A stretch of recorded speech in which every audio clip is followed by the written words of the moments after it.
What's up everybody? Thanks for joining me again for this week's video. My name is Dan Ricciardi. I am a functional medicine practitioner, licensed pharmacist, and fitness enthusiast.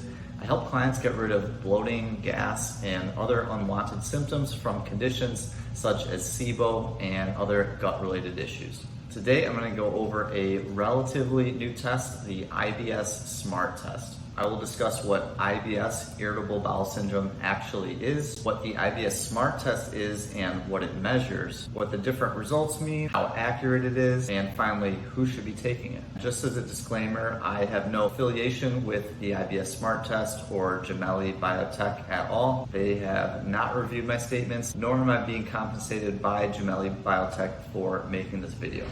So what is IBS, irritable bowel syndrome? IBS is an intestinal condition that's characterized by chronic diarrhea, constipation, abdominal discomfort, gas, and bloating. It's usually characterized in one of three ways. One is IBS-C for constipation, 2 is IBS-D for diarrhea, and then 3 is IBS-M for mixed constipation with diarrhea. One key piece of information about diagnosing IBS is you won't find any significant abnormalities on scans or scopes of the GI tract and the intestines. This is also part of the reason why IBS was once considered a psychosomatic condition, where people kind of thought some people were making the whole thing up, which we now know is not the case, except for maybe a few of my friends who make stuff up. There's also a huge overlap between IBS and SIBO, small intestinal bacterial overgrowth. And depending what data you kind of look at, between 50 and 80% of IBS seems to actually be caused by SIBO. So although this test is not called the SIBO SMART test per se, it's definitely relevant information when talking about SIBO. All right, next up, what is the IBS SMART test and what does it measure? And this is a part that I like because we're really going to get into some good science here. The IBS SMART test is meant to diagnose what is known as post-infectious IBS. This basically means that the IBS symptoms you're having are after a bout of food poisoning. Since food poisoning is associated with diarrhea and not really constipation, the two types of IBS that are relevant here are the IBS-D and the IBS-M. The IBS SMART test measures two different types of antibodies. One is called anti-cytolethal distending toxin antibody, which abbreviated is anti-CD/TB-AB. Super easy to memorize. And the other one is the anti-vinculin antibody. We'll talk about the anti-CD/TB antibodies first. All of the most common types of bacteria that cause food poisoning release this toxin called the cytolethal distending toxin, CD/TB. Our body then responds by producing these anti-CD/TB antibodies to protect us from this toxin in the future. This marker on the test tells us if we've been exposed to this toxin from food poisoning. This antibody is typically higher right after a bout of food poisoning, and as months go on, it tends to kind of drop off and lower down. Second type of antibody in this test are the anti-vinculin antibodies. This CD/TB toxin looks very similar to a protein in our gut called vinculin. This is bad because vinculin is responsible for a healthy gut and having normal motility. And now this vinculin is being targeted by our own immune cells just because it fits the description of that other toxin. It's a classic case of you got the wrong guy.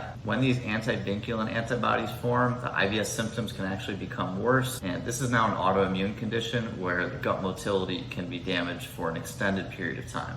Opposite of the anti-CD/TB antibody, which is high right off the bat after food poisoning, this anti-vinculin antibody generally is lower right after food poisoning, but after time, over months, it can actually climb up and kind of remain at an elevated level for an extended period of time. In general, it's usually 3 to 4 months where you typically would see this antibody become elevated and kind of start to plateau after that. Moving ahead now to what the results of the IBS SMART test actually mean. The first result that you can get are that both antibodies that they test for come back as negative, which means that they're underneath the threshold level for a positive test. If this happens, it's considered to be non-indicative of IBS, and that if you're still having symptoms, other diagnostic methods and tests, you might want to look into doing those. There are 3 other combinations of results that you can get. So if one of these antibodies comes up as positive, that means the test is indicative of post-infectious IBS. I'll go over the 3 positive IBS scenarios now. First is you have a positive CD/TB antibody and a negative antivinculin antibody. This means that the food poisoning probably happened in recent months and your body was exposed to the CD/TB toxin. At this moment, no autoimmunity or gut motility issues are present. However, they can happen down the road in the subsequent months. Next thing you can get is a positive antivinculin antibody and a negative anti-CD/TB antibody. This also means that there was an episode of food poisoning. However, it was probably not recently, but it has caused gut motility issues and there is some autoimmunity present. Because the gut motility issues there, the chances of SIBO and dysbiosis become higher. This works on a scale as well with the antivinculin antibody. The more you have, the more chance of a motility issue you probably will have. And the final scenario is both the anti-CD/TB antibody and the antivinculin antibody are positive. This means that the food poisoning probably recently happened and you also already have the gut motility issues and the autoimmune dynamic is already going on. Again, in this case, the higher the antivinculin antibody, the more chance you have of gut motility problems. And then how accurate is this test actually? Based on the data, it's a pretty reliable test. The data shows it has a 96% positive predictive value at identifying post-infectious IBS. This means that if both of these antibodies are over this threshold level, it does have a 100% positive predictive value. The last part, who should be taking this IBS SMART test? I would say people that have undiagnosed or unexplained IBS symptoms that also may have had food poisoning or suspected food poisoning. It may be a good idea to have this test done. It's obviously super hard to know if you've had food poisoning because you may be like me and you may have had symptoms for 2 days many years ago and you would never expect that it would correlate with what is going on now many years later in terms of symptoms. So it's just something to think about. Okay, you watched till the end. Thank you very much for tuning in.